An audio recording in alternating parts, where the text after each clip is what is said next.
Olá pessoal, salve Maria Imaculada, estamos aqui com mais uma aula do nosso canal.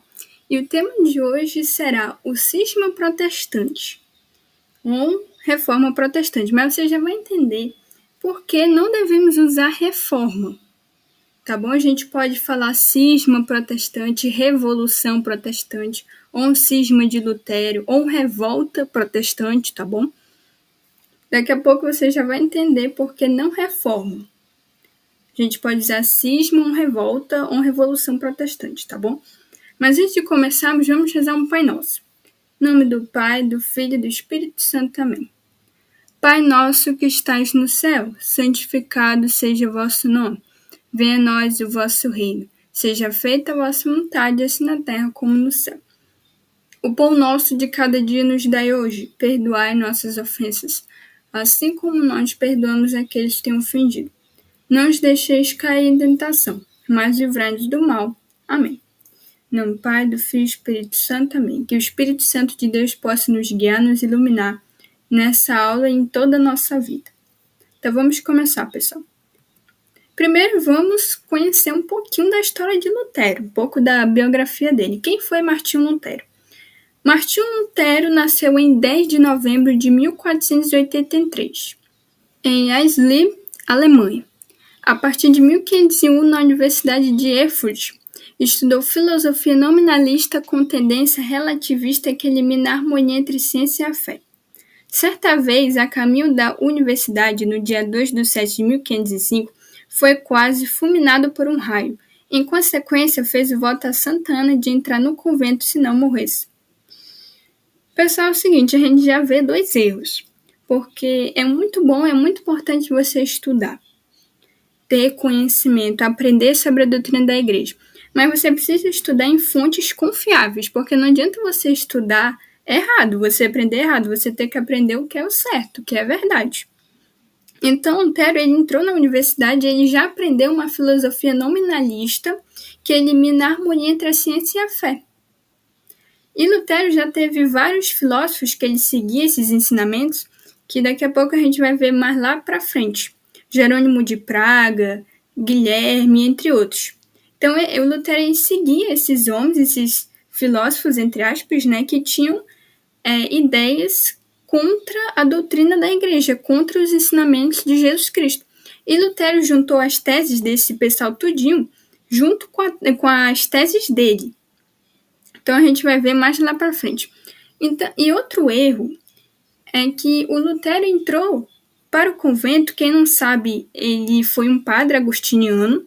Ele entrou no convento só porque ele fez um voto a Santa Ana para livrar ele de um raio.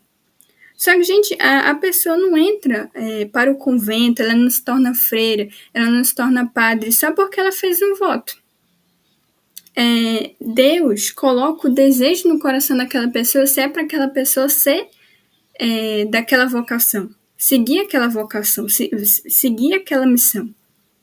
Porque cada um tem uma missão, uns casam, outros vivem a vida religiosa, o voto religioso, outros são missionários, vivem o celibato, né, o celibatário. Então, cada um tem a sua vocação aqui na Terra.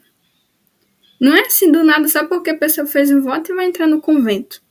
Então, para você ver aí, já dois erros ali de Lutero. Tá bom? Porque a pessoa tem que seguir a vocação. Lutero aí não sentia essa vocação de ser padre. Ele entrou para o convento e se tornou padre só porque ele fez o voto a Santa Ana. E a Santa Ana livrou ele do raio. Só por causa disso, mas ele não sentia desejo de ser padre. Não era a missão, a vocação dele. Continuando aqui. Lutero tinha um temperamento escrupuloso e pessimista. Temia o juízo de Deus sobre seus pecados, algo que o deixava inquieto. Em julho de 1505, Lutero entrou no convento dos agostinianos de Erfurt. Em 1507, foi ordenado padre. Após o Papa excomungar Lutero por causa de sua revolta contra a igreja e sua doutrina, em 1521 houve a Dieta de Worms, a qual Lutero compareceu na presença do imperador Carlos V, recusou retratar-se e foi condenado à morte. Mas Frederico o Sábio o escondeu no castelo de Wartburg. Em 13 de julho de 1525, Lutero casou com uma ex-freira que teve 6 filhos. Pessoal, isso é verdade mesmo, viu? Essa mulher que era freira, por influência de Lutero, ela deixou o convento, ela deixou o hábito e se casou com Lutero. Lutero morreu em 18 de fevereiro de 1546 em sua cidade natal. A causa da sua morte é desconhecida. Alguns falam que ele foi vítima de derrame cerebral ou angina pulmonar ou que ele se suicidou. Pessoal, a morte de Lutero é bem desconhecida, mas muitas pessoas falam que a morte dele foi bem sofrida. Ele sofreu muito antes de morrer. Alguns falam que ele se suicidou. Quais eram, então, as ideias de Lutero? Lutero, estudando as cartas de São Paulo aos Gálatas e aos Romanos, encontrou uma solução. Achou que não deveria se importar tanto com aquilo que fazia. Precisava apenas ficar firme na fé e na confiança em Jesus. Ele dizia, é na fé e não as obras boas que salvam o homem. Sola fide. Sola fide é um dos pilares do protestantismo, que tem a sola escritura, somente as escrituras. Sola fide, somente a fé. Sola gratia, somente a graça. Então, para Lutero, o homem foi totalmente corrompido pelo pecado original. Então, o homem só pode pecar. O livre-arbítrio está vendido ao pecado. Não se pode apelar para ele. E a consubciência desregrada, que é o próprio pecado, é inextinguível no homem. Só lhe resta confiar nos méritos de Cristo, porque ninguém tem os méritos próprios. Essa doutrina era como que o evangelho de Lutero. Era uma revolução dentro do cristianismo. Então tá aí, pessoal, algumas pessoas falam revolução protestante. Aí o Concílio de Trento foi contra a revolução protestante. Não fala reforma, a gente também pode dizer cisma protestante, porque Lutero ele se separou da Igreja Católica, ele se separou dessa comunhão. E aí foi um cisma, que cisma significa separação, se separar de alguém ou de algum grupo de pessoas, tá bom? Então, pessoal, muita gente fala, Lutero ele quis reformar a igreja, porque a Igreja Católica vendia indulgências e por isso que ele fez a reforma. A Igreja Católica combateu essa reforma no Concílio de Trento. Mas, pessoal, isso que a gente aprende, né? Tá tudo errado. Porque se você for estudar, se aprofundar mais em fontes confiáveis, em livros confiáveis, você vai descobrir que não era assim. Lutero, antes do caso das indulgências, ele já tinha uma ideia própria dele, que era diferente das ideias de Nosso Senhor Jesus Cristo e diferente da doutrina da igreja. Então, Lutero ele criou as próprias teses dele, que era uma revolução dentro do cristianismo, como se fosse o evangelho de Lutero. Não foi porque a igreja católica vendeu indulgência, não, mas o Lutero já teve as ideias dele muito antes disso. Para Lutero, o que ele pensava, né, Lutero? É um homem, né, um pecador que vive no pecado, comete vários pecados, só que ele acredita em Jesus, ele tem fé em Jesus. Aí vai dizer assim, eu vou continuar na minha vida de pecado, vou continuar fazendo coisas erradas, mas eu acredito em Jesus. Esse eu acreditar em Jesus, eu vou me salvar, mesmo continuando no pecado. Isso que era a ideia de Lutero, pessoal. Olha só o perigo, olha só o que ele achava.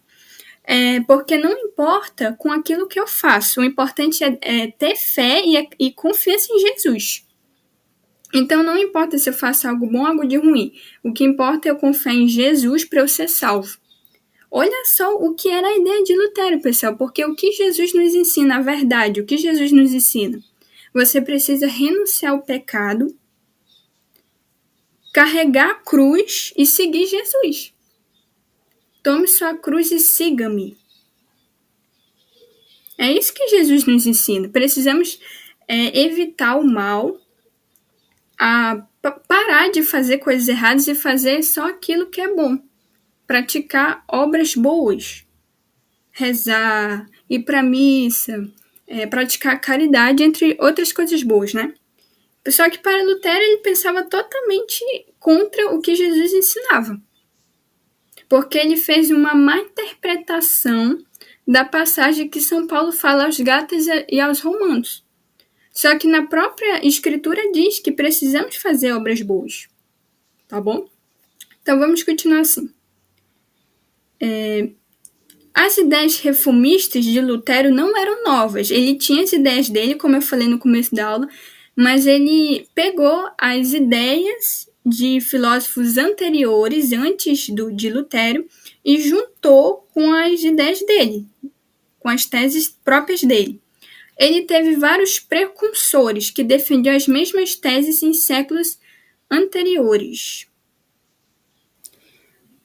John Wycliffe, Jean Hus, Jerônimo de Praga e Guilherme de Ockham, e outros considerados hereges pela Igreja Católica. Então, pessoal, esses filósofos aí, Jerônimo de Praga, Guilherme de Ockham, entre outros, eles pensavam totalmente ao contrário do que Jesus ensinava nos evangelhos e do que a Igreja Católica ensinava. Entendeu? Então, Lutero juntou a isso outras teses: a rejeição dos sacramentos, do sacrifício da missa, da tradição da igreja e do magistério. Enfim, tudo aquilo que fazia a vida da Igreja Católica. Pessoal, se você estudar a vida de Lutero, você vai se surpreender. Lutero escrevia cartas blasfemando contra Jesus. Se você vê as ideias e ensinamentos dele, eu não coloquei tudo, eu só coloquei essa frase aqui, porque só dessa frase você já vai ver como Lutero era. Como a gente viu no começo, ele era muito escrupuloso, pessimista. Então ele pensava que Deus era um castigador que castigava as pessoas por causa dos seus pecados. Então ele esquecia da misericórdia de Deus, porque Deus é justo e misericordioso. Então Lutero ele era muito escrupuloso. E ele vivia assim uma vida errada. Vários historiadores, vários biógrafos já afirmam isso, que Lutero vivia embriagado, que Lutero tinha várias mulheres. Talvez ele não vivia o celibato como padre. Ele se casou, mas ele cometia adultério. Então, Lutero viveu assim, uma vida devassa, né? Se você estudar aí a biografia, a verdadeira história de Lutero, da vida dele, você vai ficar abismado, né, do que ele dizia, as ideias dele, o que ele pensava, o que ele escrevia ali nas cartas. Tá bom? Então, é só o que Lutero diz nessa carta, né, que ele escreveu em 1521. Seja pecador e peque fortemente, declarava Lutero, mas tenha fé ainda mais forte, alegre-se em Cristo, que é o vencedor do pecado, da morte e do mundo. Nem por um momento imagine que esta vida é um lugar de habitação da justiça. O pecado deve ser cometido, para vós deve ser suficiente reconheçais o Cordeiro que tira os pecados do mundo. O pecado não pode separar-vos dele, mesmo que cometais adultério 100 vezes ao dia e cometais outros tantos morticínios. Ou seja, pessoal, como eu falei anteriormente, o que Lutero pensava? Se uma pessoa ela vive no pecado, mas ela acredita em Jesus, ela pode se salvar. Olha só o que Lutero pensava. Porque o certo era o Lutero dizer, né? Olha, você precisa renunciar ao pecado, precisa largar a vida velha, se tornar uma nova criatura, se encontrar com Jesus, se converter. Era isso para o Lutero falar. Mas não, essa aí falava que era para a pessoa pecar mais, olha aí. Se você for ver os escritos dos santos, nenhum santo falava isso. Os santos, os doutores da igreja, os santos padres viviam uma vida santa, diferente de Lutero. Entendeu? Olha só, gente, um escritor protestante anglicano, olha o que ele fala de Lutero, William Ralph. Um escritor protestante anglicano disse: Lutero, então, foi um reformador que não era um filósofo ou um teólogo. Porque tem gente que fala, Lutero foi um teólogo, foi um filósofo. Mas que filósofo era esse que falava que era para a pessoa pecar, né? Então, o próprio escritor protestante afirma isso, que Lutero não era nem filósofo nem teólogo.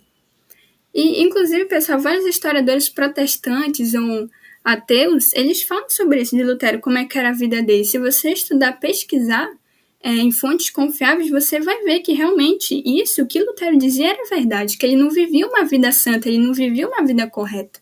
Aí como é que ele queria reformar a igreja, se ele mesmo não vivia uma vida santa, uma vida correta, né? Vamos lá, as 95 teses. Lutero era professor em Wittenberg quando surgiu a questão das indulgências na Alemanha. e já havia prevenção contra elas por causa de abusos de oficiais eclesiásticos. Pessoal, a Igreja Católica nunca vendeu indulgências. Teve abuso de oficiais eclesiásticos? Teve. Nós vamos entender mais lá para frente sobre isso. Lutero insurgiu-se contra o pregador das indulgências, João Tetzel, em 31 de outubro de 1517 e a fixou na porta da igreja de Wittenberg, conforme das disputas acadêmicas da época. Uma lista de 95 teses em latim sobre as indulgências. Em 1519, houve em Leipzig uma famosa disputa pública na qual Lutero expôs mais claramente sua própria doutrina. Só é verdade religiosa aquilo que se pode provar pela Sagrada Escritura, princípio básico do protestantismo. Ou seja, o protestantismo e Lutero acreditam que só é verdade aquilo que está na Bíblia, na Sagrada Escritura, afastando a Sagrada Escritura do magistério e da tradição da Igreja. Lutero atacou o primado do Papa e despregou a tradição e o magistério da Igreja. Então, em 1520, no dia 5 de julho, o Papa Leão X publicou uma bula Exsurge que condenava as 41 das teses de Lutero e o ameaçava de excomunhão, caso não se submetesse dentro de 60 dias. Pessoal, o Papa ainda deu uma chance para o Lutero refletir sobre o que ele estava fazendo, mas mesmo assim ele não voltou atrás, não. Em dezembro desse mesmo ano, Lutero queimou a bula e o livro de direito eclesiástico em praça pública. O Papa excomungou formalmente Lutero em 3 de janeiro de 1521. Lutero, com reis, conseguiram progredir com a tal reforma, entre aspas, fundando o luteranismo. Muitos desses reis, por causa de poder e dinheiro, foram para o lado de Lutero. Pessoal, agora vamos entender agora o caso das indulgências, que a gente aprende errado, pessoal? As pessoas ensinam errado sobre que a Igreja Católica dizendo que vendeu indulgências, que a Igreja Católica era corrupta, que queimava um monte de gente. Só que se você estudar a verdadeira história da Igreja Católica, você vai descobrir que não era isso. Não era assim. Inclusive, muita gente fala que a Igreja Católica condenou Lutero para ser queimado na fogueira. Mas quem ia condenar o Lutero era o rei Carlos V, que a gente viu anteriormente. O Papa ele só excomungou Lutero, o Papa não mandou queimar Lutero, ele só excomungou.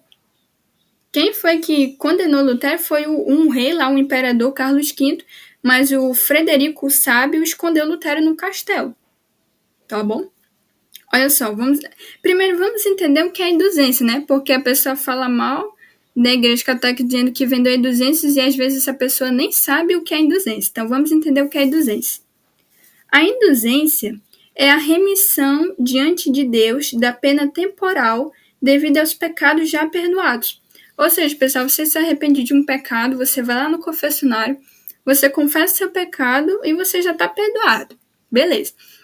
E você recebe a penitência que o padre dá para reparar aquele pecado, como se fosse um pequeno sacrifício daquilo que você fez de errado, daquilo que você cometeu. Você já foi perdoado, beleza. Só que aí, o pecado ele deixa uma mancha, uma consequência no seu coração, na sua vida espiritual. Então, tem as indulgências, que a indulgência limpa, purifica o seu corpo, a sua alma, o seu coração daquele pecado, daquela mancha do pecado. Para você ficar totalmente limpo, purificado daquela mancha do pecado que deixou em seu coração. Você já foi perdoado, mas ainda tem as consequências do pecado. Aí vem a indulgência, que é a indulgência parcial e tem a indulgência plenária. Tá bom? Então vamos lá. O Papa Leão X queria reformar a Basílica de São Pedro, que é a tal Basílica do Vaticano hoje em dia, Então, o Papa autorizou para quem quisesse ajudar financeiramente, ganharia indulgências. É o primeiro passo. O Papa não obrigava ninguém a ajudar. Ajudava quem quisesse, quem tivesse condições de ajudar. E ganharia indulgência. Tá bom? Porém, o pregador João Tetzel, que ficou responsável sobre a pregação dessas indulgências, usou mal o dinheiro arrecadado, enganando o Papa e a Igreja. Tetzel recebia ordens do arcebispo Alberto de Mongúcia, cujo arcebispo estava devendo para um banqueiro, Tiago Fugger, que tinha pegado dinheiro emprestado para pagar uma dívida. Esse arcebispo queria a metade do dinheiro destinado à construção da basílica. Além disso, Tetzel e outros pregadores ensinavam erroneamente sobre as indulgências, dizendo que a indulgência possuía um poder mágico, como se a esmola fosse uma forma de ganhar o céu. Ou seja, pessoal, teve abusos de oficiais eclesiásticos. Esse arcebispo aí, Alberto, esse pregador aí, João Tetzel. Só que não era o Papa, porque a pessoa fala, o Papa vendia, né, as indulgências. Mas, inclusive, o Papa Leão X afastou esse pessoal que pregava errado sobre as indulgências, não ensinava o correto do que a Igreja Católica ensinava. E aí esse pregador, junto com esse arcebispo aí, desviava o dinheiro. Ao invés do dinheiro ir para a arrecadação da basílica, ia para o bolso desse arcebispo aí. Aí o Papa descobriu, né, soube sobre isso e afastou eles, entendeu? Então Lutero, furioso, Lutero ficou sabendo disso, escreveu uma carta de protesto com a cópia das 95 teses para Alberto, esse arcebispo aí que desviava o dinheiro. Quando certa vez Tetzel pregava, Lutero foi contra ele e pregou a lista das 95 teses na porta da igreja de Wittenberg. A intenção de Lutero era de combater os abusos.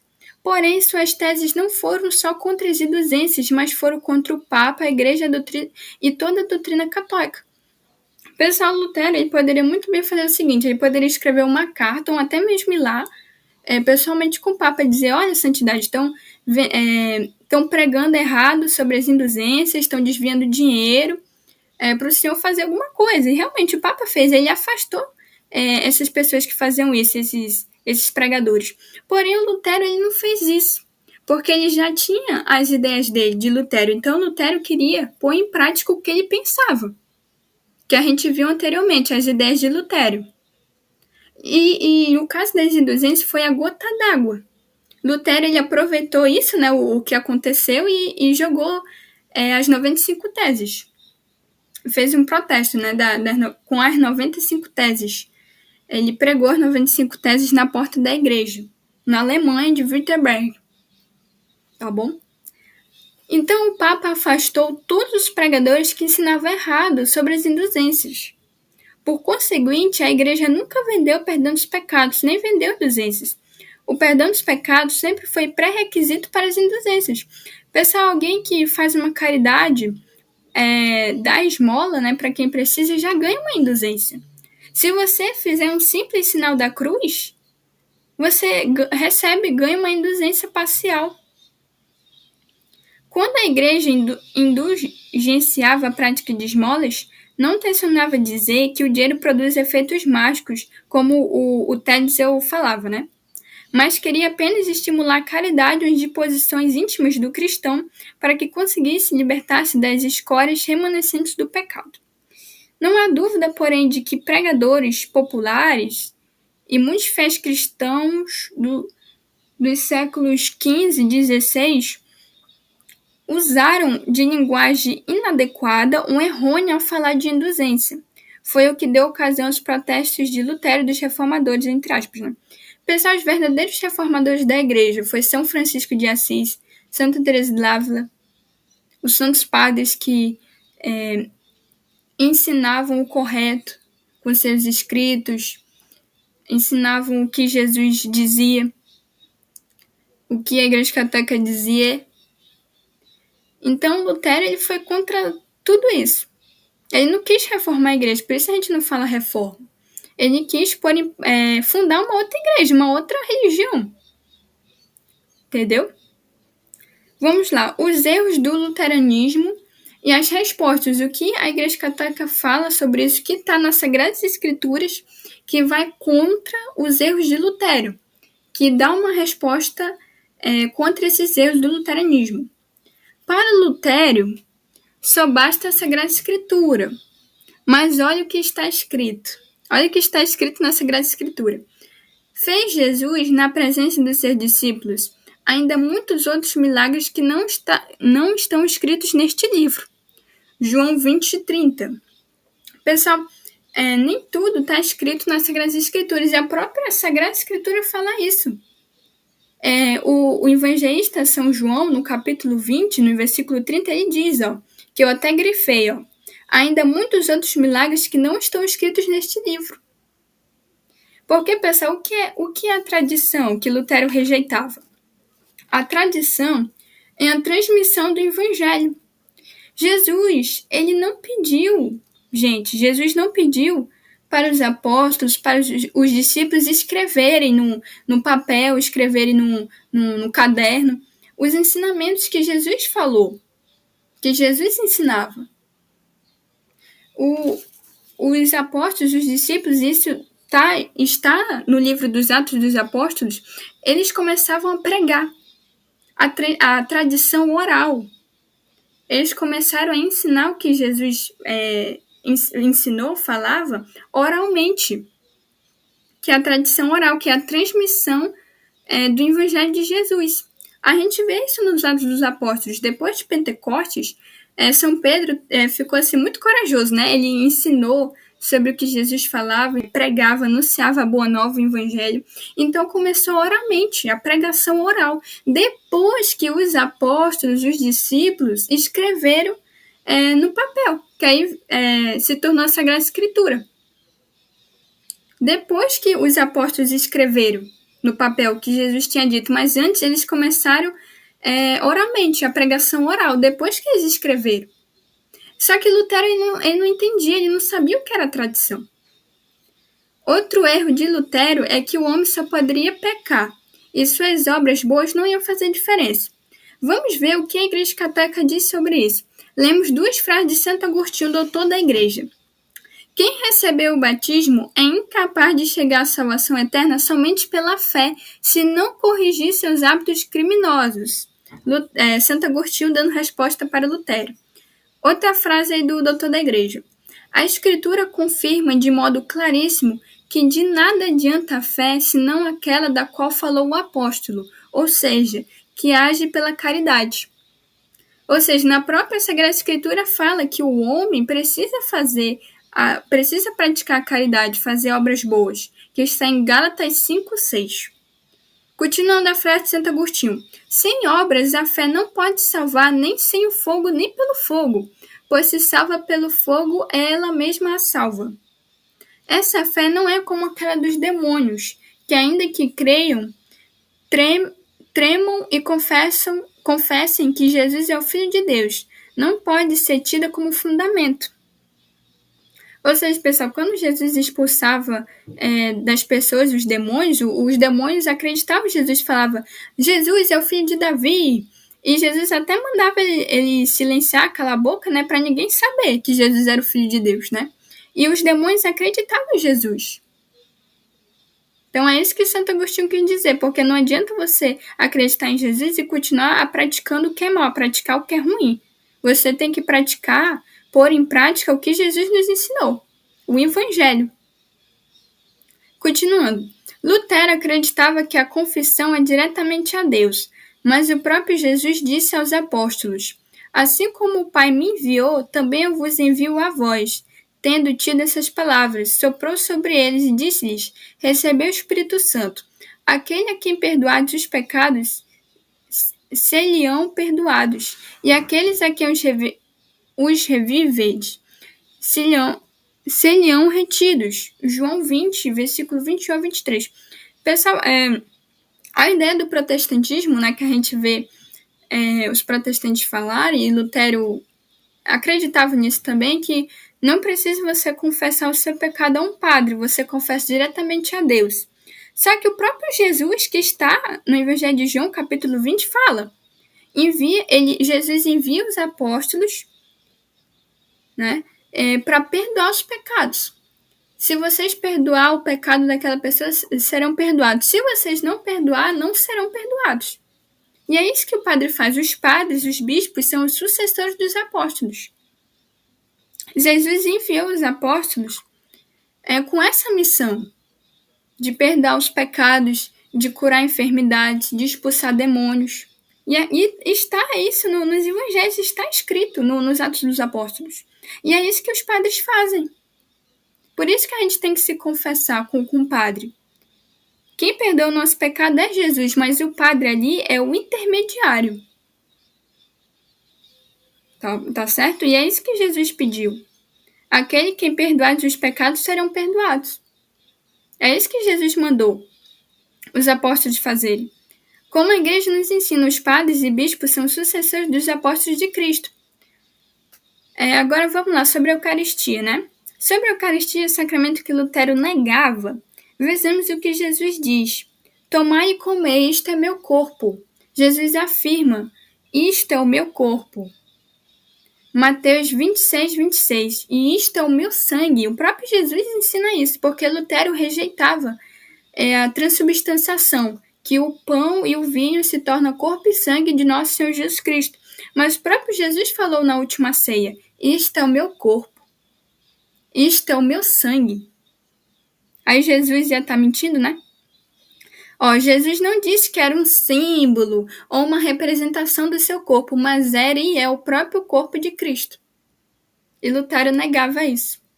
Lutero negava outras coisas também, só que eu só coloquei alguns erros do luteranismo e algumas respostas contra isso para a aula não ficar tão longa, tá bom, pessoal?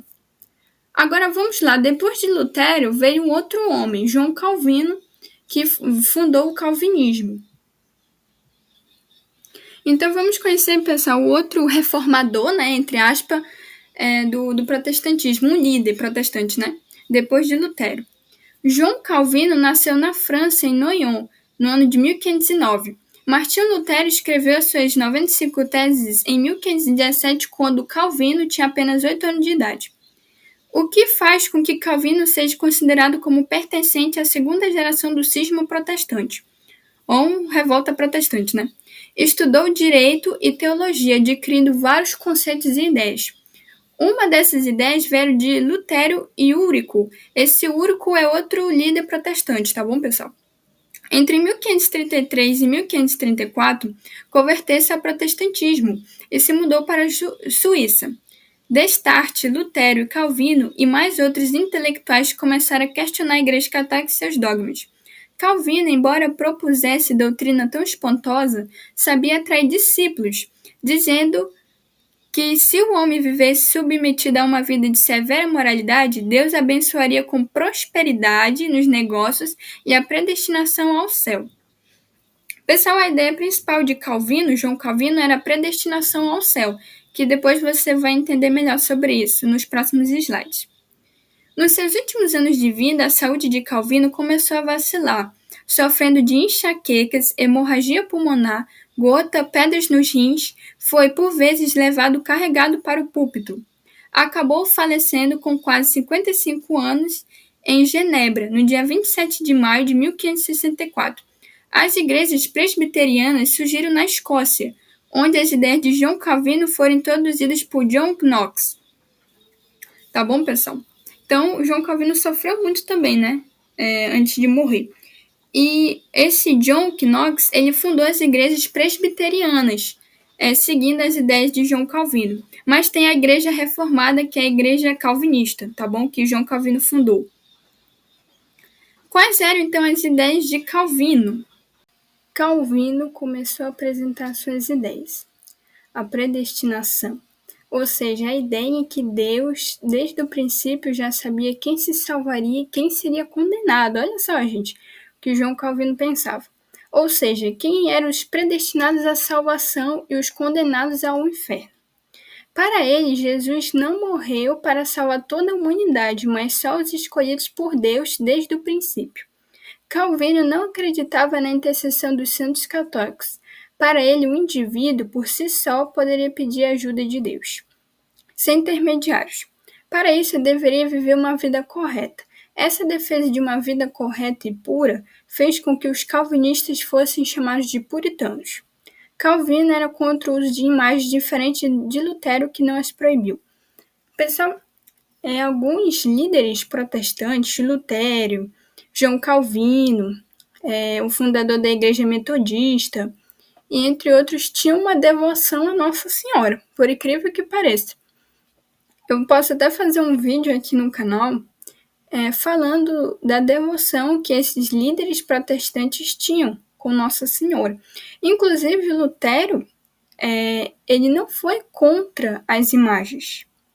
Quem mandou quebrar as imagens foi João Calvino, mas Lutero não as proibiu, não proibiu o culto de veneração às imagens. Inclusive, tem até uma frase do Lutero que ele fala assim, então a pessoa ela não pode construir uma estátua de alguém. Importante que seria idolatria, né? Ele dá esse exemplo. Porque, inclusive, a gente até vê, né, nas praças aí, nas cidades daqui do Brasil, que normalmente tem uma estátua de alguém que foi importante, né?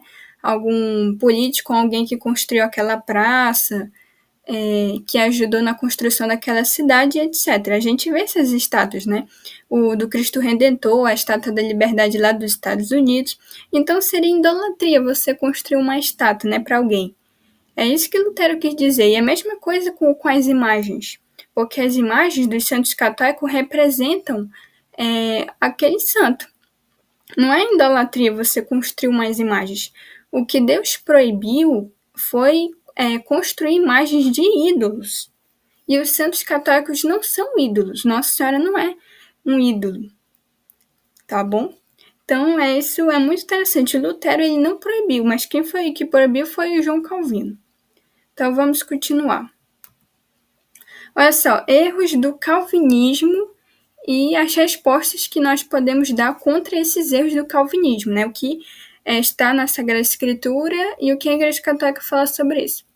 Olha só, Calvino era contra as imagens, mas o próprio Deus pede para fazer uma imagem. Realmente, Deus pediu para Moisés construir uma imagem, olha só. E o Senhor disse a Moisés, faze para ti uma serpente ardente e mete-a sobre um poste. Todo o que for mordido olhando para ela será salvo. Moisés fez, pois, uma serpente de bronze e fixou-a sobre um poste. Se alguém era mordido por uma serpente, olhava para a serpente de bronze e conservava a vida. Números, capítulo 21, versículo 8 a 9. E também Deus pediu para construir querubins na Arca da Aliança. De fato, Deus proibiu o povo de fazer imagens, mas imagens de ídolos. Naquela época, o povo adorava imagens como se fossem deuses. As imagens dos santos não são adoradas pelos católicos, e sim respeitadas. Para nós católicos, as imagens dos santos não são ídolos.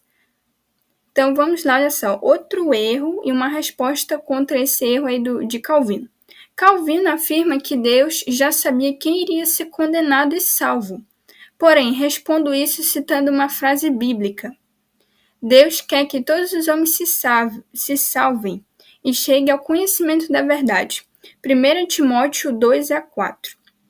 Ou seja, pessoal, para Calvino, Jesus não morreu para salvar a humanidade inteira, só os escolhidos por Deus desde o princípio. Só que olha só o que está escrito na Sagrada Escritura, no Novo Testamento. Deus quer que todos os homens se salvem.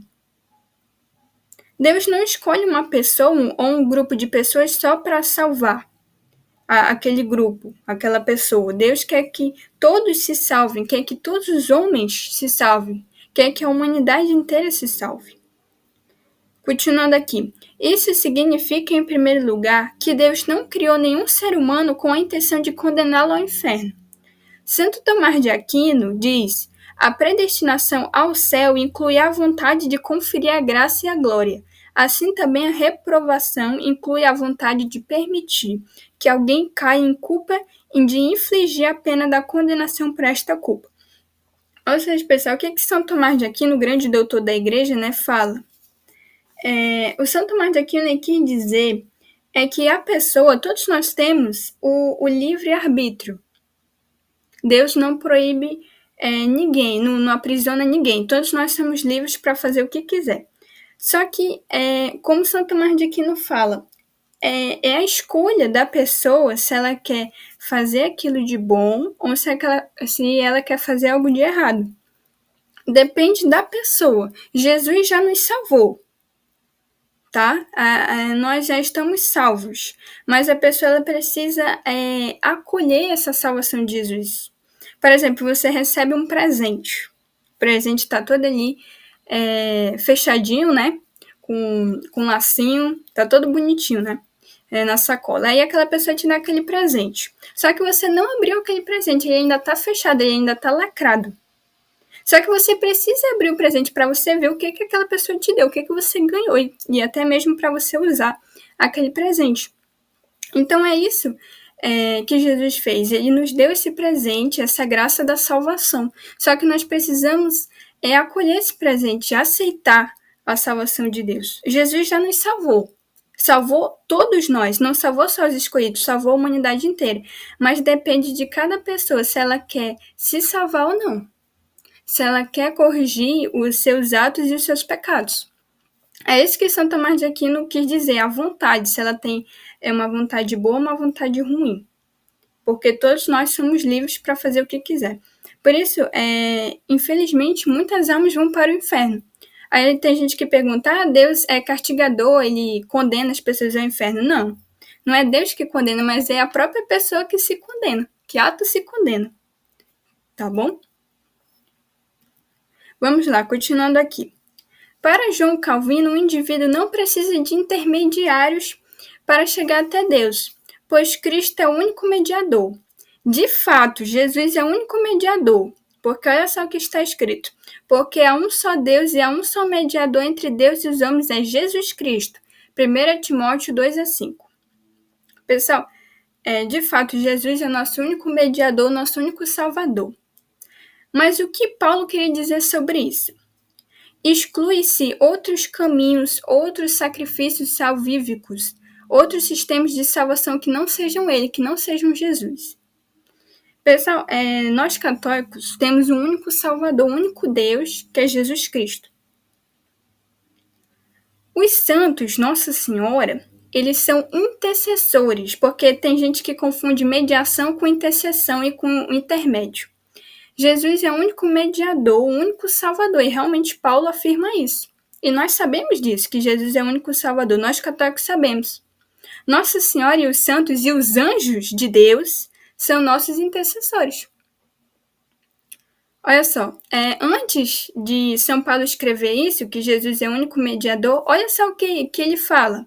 Paulo diz, acima de tudo, recomendo que se façam preces, orações, súplicas, ações de graças por todos os homens. 1 Timóteo 1. Quando os católicos invocam a intercessão de Maria e um dos santos, fazem exatamente o mesmo que um cristão faz quando pede para outro cristão rezar por ele, que é uma forma de intercessão intermédio. E desde o Antigo Testamento, Deus utilizou a mediação através dos profetas, juízes, reis e etc. para se comunicar com o povo. A gente não viu anteriormente que Deus não conversava com o povo através de Moisés? Não quer dizer que Moisés está pegando o lugar de Jesus, mas o Moisés, o profeta Moisés, está sendo o intermediário, o intercessor. É isso que Nossa Senhora e os santos fazem. Por exemplo, tu vai lá com o padre, aí tu pede, padre, reze por mim, reze para algum familiar meu que está doente, aí ele vai rezar. Não quer dizer que ele vai pegar o lugar de Jesus só porque ele está rezando para aquela pessoa que está enferma. E nós podemos rezar pelos outros, isso é uma forma de intercessão, de intermédio. Não quer dizer que você está pegando o lugar de Jesus. Se não, então ninguém vai rezar por ninguém, né? Se for isso, né? Querer pegar o lugar de Jesus. Então, nós católicos sabemos que Jesus é o único salvador e o único mediador. Você reza por alguém, você está intercedendo por aquela pessoa. E nós somos pecadores. E Deus, quando é nossa vontade, Ele nos atende. Mas imagine Nossa Senhora e os santos, que estão lá perto dele, no céu.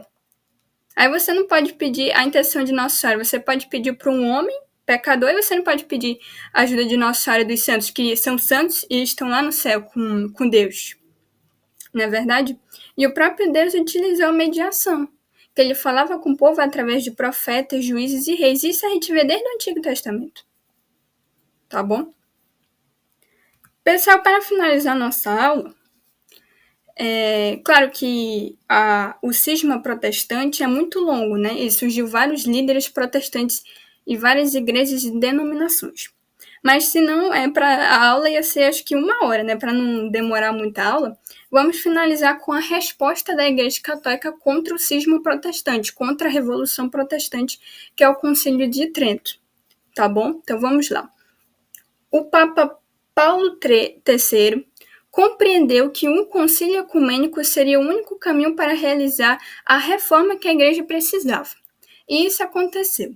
O Concílio de Trento ocorreu entre 1545 e 1563.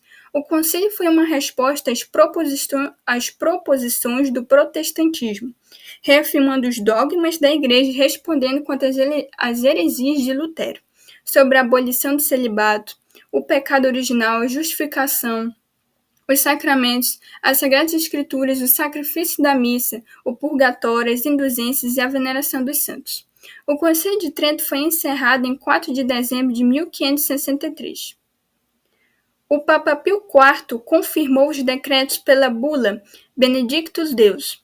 Após o concílio, o Papa Pio V divulgou o Catecismo Romano pelo concílio em 1566, bem como o Breviário Reformado, 1568, e o Novo Missal, 1570.